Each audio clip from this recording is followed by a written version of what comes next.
Salut à tous, j'espère que vous allez bien. Aujourd'hui, on se retrouve pour faire le bilan de la phase de groupe de la Ligue des Champions 2023-2024. Donc, on va parler des différents groupes. Je vais tirer quelques conclusions de cette phase de groupe. Je vais vous donner les joueurs qui m'ont le plus impressionné et quelques autres petites statistiques. C'est parti, on démarre avec le groupe A. Le groupe A, dominé de la tête et des épaules par le Bayern Munich. C'était attendu, le Bayern qui a vaincu, une parfaite intégration de Harry Kane, une équipe qui marche bien. Peut-être un petit doute des fois sur le poste de 6 au milieu de terrain, question qui revient en Bundesliga, mais sinon le Bayern qui a sa place. Deuxième, belle surprise de l'équipe danoise de Copenhague qui fait deuxième avec 8 points. Donc avec 8 points, on voit qu'on peut quand même se qualifier pour les huitièmes. Donc une belle équipe de Copenhague qui a été hargneuse, qui a été combative, qui a fait de belles choses, qui s'est jamais avouée vaincue, notamment avec le Rager, qu'on connaît bien, le Rager qui a joué en France à Bordeaux, avec Gonçalves et Dix, le défenseur néerlandais. Regardez-le, c'est un très bon défenseur. C'est la deuxième fois de son histoire que le FC Copenhague se qualifie pour les huitièmes de finale de la Ligue des Champions. C'est assez incroyable parce que Copenhague a un budget 20 fois inférieur à celui de Manchester United. Justement, ce qui m'amène à parler de Manchester United.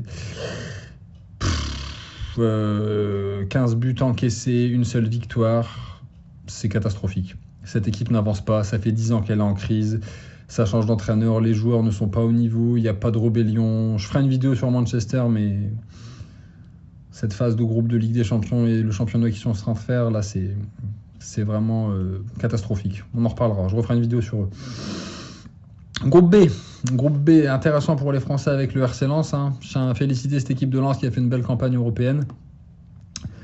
Arsenal premier, assez logique, une très belle équipe d'Arsenal avec un Arteta qu'on a laissé travailler, du beau jeu, une belle attaque. Lens qui aurait peut-être pu... On est mitigé avec cette équipe de Lens parce qu'on se dit d'un côté que c'est déjà très bien d'avoir fini troisième, mais que en ayant un peu mieux négocié, notamment le deuxième match contre le PSV, ils auraient pu peut-être arracher un nul ou une victoire et être deuxième du groupe. En tout cas, je tiens à féliciter Lens pour ces beaux matchs de Ligue des Champions qu'ils nous ont offert. Le PSV Eindhoven qui finit deuxième, entraîné par notre ami Peter Bosz. Une belle équipe expérimentée du PSV avec des internationaux, avec Bosz, un bon entraîneur qui travaille bien, avec une belle attaque, Lozano, De Jong. Toujours les Hollandais sont là, faut pas les sous-estimer, ils sont toujours présents. Donc Lens, troisième de son groupe qui va continuer l'aventure en Ligue Europa. Et Séville qui est pas très bien depuis la fin de l'année dernière déjà. Je crois que c'est une de leurs pires campagnes européennes. Pas terrible, Séville cette année. On passe au groupe C. Groupe C, la logique a été respectée. Le Real premier avec un Bellingham en feu. Ils ont eu pas mal de blessés vers la fin, Tchouaméni, Vinicius, tout ça, mais assez logique que les deux gros passent. Naples deuxième aussi, toujours une belle équipe de Naples, peut-être un peu moins flamboyante que l'année dernière. Les adversaires savent comment joue le Napoli maintenant, la relation Gvara-Osimhen, Lobotka-Zelinski, tout ça, les latéraux, le changement d'aile, tout ça qu'ils font. Les adversaires savent un peu comment le Napoli joue, l'effet de surprise n'est plus là, mais ça reste une très belle équipe, Naples. Et Braga, troisième. Toujours, vous voyez, les clubs portugais, les clubs hollandais, toujours présents, qui va continuer son parcours européen. Et l'Union Berlin de Paulo Breitner.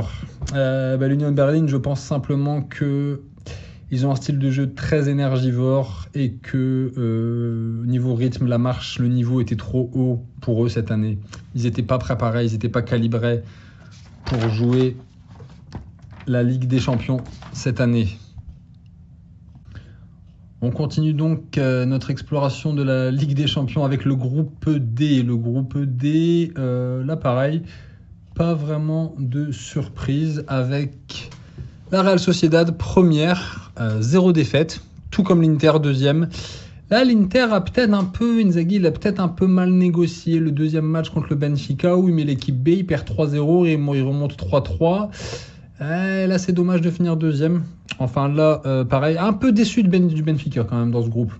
Le Benfica qui avait fait des très belles campagnes en Ligue des Champions les 2 dernières années. Là, malgré un Di Maria qui a mis des beaux buts, c'était pas suffisant. Le Benfica, j'ai l'impression que moins fort que l'année dernière. Peut-être qu'ils sont retombés sur un groupe plus difficile aussi. En tout cas, la Real Sociedad sera une équipe à surveiller, puisque c'est une équipe qui pratique un beau jeu de mouvement, et l'Inter aussi, qui est une belle équipe, avec un beau fond de jeu, une belle expérience, un milieu de terrain, des bons pistons. Là, c'est assez logique, les deux plus forts sont passés. Déçus du Benfica, mais le Benfica qui s'arrache quand même le dernier match pour finir 3e et continuer l'Europe. Donc là, pareil, j'aurais peut-être pensé que l'Inter allait être premier, mais je vous dis, le deuxième match à Benfica, c'est ça qui les a foutus dedans. Ils ont cravaché pour revenir à 3-3 et voilà. Donc c'est un groupe intéressant quand même. Et Salzbourg qui finit dernier. J'ai pas grand chose à dire sur cette équipe de Salzbourg, qui, je pense ils étaient pas au niveau des trois autres qui étaient quand même des gros, on va dire. N'oubliez pas de rester jusqu'à la fin de la vidéo, puisqu'il y aura des petites statistiques inédites qui vont sortir et qui vont confirmer ce qu'on pense des tendances du football moderne, du football actuel. Le groupe E, avec l'Atlético qui est aussi invaincu. Vous voyez, l'Espagne revient bien par rapport à l'année dernière où ils avaient été éliminés. Ils avaient fini bon dernier de la phase de groupe. L'Atlético premier avec un Griezmann incroyable, une bonne défense. Un Atlético invaincu. Une belle Lazio, la Lazio de Sarri, le vieux malin Sarri. Il s'est bien débrouillé, il a fait de belles choses avec une belle équipe, un bon milieu de terrain actif. J'aime beaucoup ce que fait Guendouzi et Luis Alberto au milieu. J'aime bien aussi Casale, le défenseur, le central là, qui est vraiment un bon joueur. Donc c'est bien pour la Lazio. Ça faisait aussi un petit moment qu'elle n'avait pas été à ce niveau.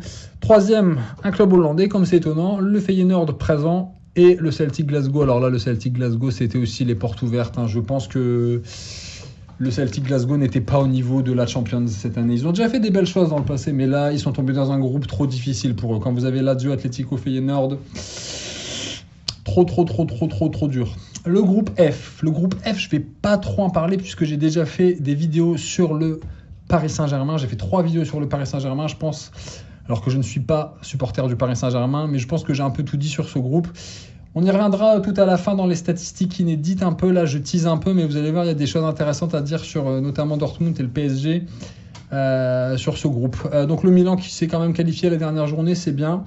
Et Newcastle qui a eu beaucoup de blessés, qui finit dernier. Le PSG qui se qualifie grâce un peu au Milan AC. Et c'était un peu rocambolesque. C'est passé par le petit trou de souris pour le PSG. Donc, ceux qui veulent les analyses des derniers matchs du PSG, regardez sur ma chaîne. Il y a les liens. J'ai commenté. J'ai fait 3 analyses de 3 longues vidéos de 10, 15, 20 minutes sur les matchs. Donc, je ne vais pas passer 10 ans à reparler du groupe F. Je pense que vous avez tous vu les matchs comme moi et tout le monde en a déjà assez parlé. Le groupe G. Le groupe G est tout à fait logique. City, le tenant du titre, qui a écrasé le groupe avec 6 victoires. Là, j'ai rien de spécial à dire, c'était attendu. Leipzig aussi, qui a bien marché, avec Openda. Les Young Boys de Berne, un club suisse, 3e. Ça, c'est bien aussi. Ça faisait longtemps qu'on n'avait pas vu on n'avait pas vu les Young Boys en Champions, je ne me rappelle plus. Et l'Étoile Rouge de Belgrade, dernier. Là, pas grand-chose à dire sur eux non plus. La marche était trop haute, comme pour l'Union. Trop haute pour le groupe H. Alors, on voit le retour en forme de l'Espagne avec le Barça qui est premier. Toujours un club portugais.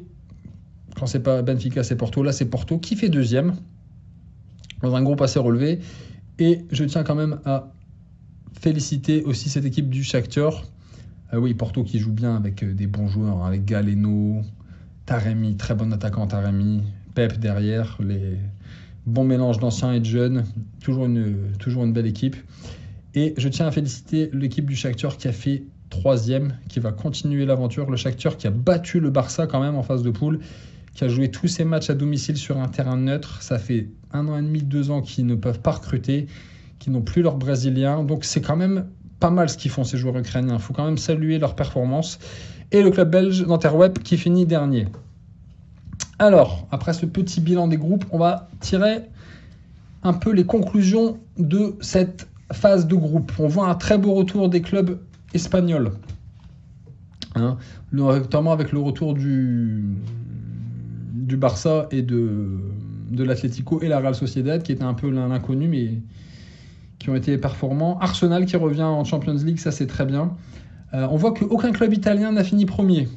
Ça c'est un peu dommage pour eux, hein, j'ai envie de dire. Copenhague qui fait deuxième, qui se qualifiait, c'est un peu historique, c'était la deuxième fois que ça leur arrivait de leur histoire. Il n'y a qu'un seul club français en huitième, le PSG. Il y a eu des années où on en a eu deux, il y a eu des années où on en a eu trois. Ça remonte déjà à longtemps, je pense, mais là, il n'y a que le Paris Saint-Germain. C'est un peu pas terrible pour l'indice UEFA. Les joueurs que j'ai le plus appréciés dans cette phase de poule de Ligue des Champions, j'en ai déjà évoqué quelques-uns, mais je vais reciter quelques noms. Bon, là, je ne vais pas être très original. Hein. Griezmann, j'ai trouvé... Les deux qui m'ont le plus impressionné, c'est Griezmann et Bellingham. Voilà, Fred Hermel disait que le niveau de la Liga baissait un peu depuis 2 ans. Mais tu vois Griezmann et Bellingham jouer, c'est de la dentelle, c'est magnifique, quoi. Griezmann, il est au top de son game. Bellingham, il fait le jeu, il est juste techniquement, il finit les actions, il est présent. Le mec, il s'intègre super bien. On dirait que ça fait 10 ans qu'il est au Real. C'est top, ça. C'est vraiment la... Voilà, les actions Modric, Bellingham, c'est beau à voir, quoi. J'ai bien aimé aussi le retour de Gabriel Jesus pour Arsenal, qui est revenu quand il fallait. Super aussi Harry Kane et qui s'est bien intégré au Bayern, ça je l'ai dit avant, et Openda qui confirme, qui progresse même. Et aussi j'ai beaucoup aimé Saliba, notre petit, non il n'est pas petit, mais notre jeune Saliba national d'Arsenal, et Galeno, le milieu offensif de Porto, qui est aussi un très bon passeur, un très bon joueur. Alors là, je vous ai teasé un petit peu sur les statistiques inédites. Bon, elles ne sont pas vraiment inédites, hein, c'est moi qui en rajoute un peu pour essayer de faire un peu de suspense. Quelques stats intéressantes qui confirment ce qu'on voit sur le terrain. C'est toujours bien d'avoir... J'aime utiliser les statistiques, je ne suis pas un fou de stats, je ne fais pas des tableaux Excel chez moi, je note pas tout, je n'analyse pas tout, mais je regarde quand même si les stats confirment ce qu'on pense de ce qu'on voit des matchs ou pas. Donc, quelques statistiques intéressantes. L'équipe qui a réussi le plus de passes, c'est Manchester City avec 93,8%. Très haut niveau technique. Regardez City sur n'importe quelle action, les joueurs ne sont pas placés au hasard. Chaque coéquipier sait où son pote est sur le terrain. Bon, après, quand vous avez des joueurs de ce niveau-là aussi, ça aide à faire un taux de passe réussite comme ça. 93,8%, c'est très, très élevé. Hein. L'équipe qui a gagné le plus de duels, c'est le Borussia Dortmund. Et ouais, le Borussia Dortmund. Qui a bien répondu présent face au PSG et au Milan AC. Donc on voit que la notion physique, la notion de duel est très présente dans le foot moderne. Ça confirme ce qu'on dit depuis quelques années. Les meilleures attaques, ce sont City avec 18 buts, l'Atlético 17 buts, Arsenal et le Real Madrid avec 16 buts. Les gros sont présents, j'ai envie de dire. Ça, c'est de bon augure, j'espère, pour la suite. Et une stat intéressante sur une équipe qui n'avait pas joué la Ligue des Champions depuis longtemps. Je pense que ça fait aussi... J'ai un souvenir d'un match de Real Sociedad contre Lyon en tour préliminaire où ils battent Lyon avec un but de Seferovic. Est-ce qu'ils ont rejoué la Ligue des Champions entre-temps, la Real Sociedad ? Ah, j'ai pas regardé. Si vous le savez, mettez-le. Enfin, la Real Sociedad a réussi une très belle performance en Ligue des Champions puisqu'elle a réussi à faire 4 matchs sans prendre de but en jouant quand même contre l'Inter et le Benfica. Donc ça, c'est quand même une belle performance. Ça montre que la Real Sociedad est une équipe agréable qui joue bien. Et qui a aussi une grosse solidité défensive. Voilà, j'espère que je vous aurai appris quelque chose, j'ai donné mon point de vue sur les groupes, j'espère que cette vidéo vous aura plu, que vous avez peut-être appris des choses ou pas. Si j'ai oublié des choses, n'hésitez pas à me le dire, mettez un commentaire, n'hésitez pas à vous abonner, à mettre un pouce, et on se retrouve bientôt pour de nouvelles vidéos de foot. Salut à tous, à bientôt, bye.